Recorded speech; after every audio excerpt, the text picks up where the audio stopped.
Anger is almost never the primary emotion. You feel it first, the heat, the tightening, the urge to say something sharp or to shut down completely. It comes fast, it feels certain, and it demands an outlet.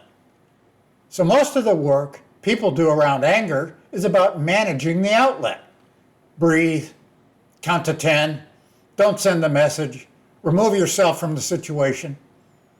That's useful as far as it goes, but it doesn't go very far because it leaves the emotion itself completely untouched.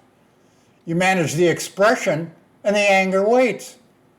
Next time, same situation, same heat, same tightening. The cycle doesn't end because you're addressing the symptom, not the source. Here's what's almost always underneath sustained anger: something softer. Fear, hurt, psychological pain, disappointment that something you needed didn't come, a repeated experience of not mattering enough. Anger is, in a sense, fear's more acceptable face. Easier to lead with than vulnerability, more socially legible than grief, more energizing than the sadness underneath it. A child cries when she's afraid. An adult snaps.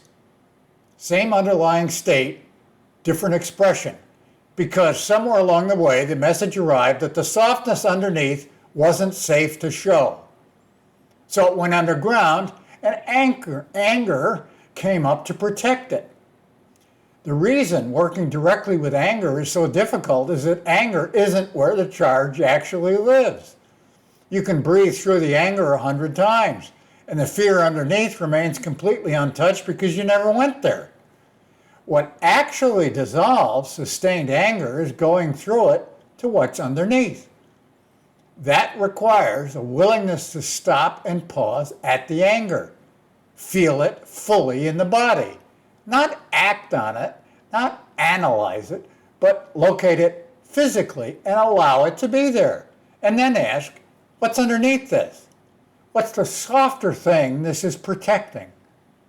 The softer thing is usually much more willing to move once it's finally been seen. The anger was standing in front of it because the softer thing didn't feel safe enough to surface on its own. When you create enough stillness and enough safety, it can. That's not an immediate fix, but it's how the right direction actually leads somewhere helpful. I'm Dennis Bradford, DennisEBradford.com, if you're ready to go past managing anger to dissolving what's underneath it. Peace.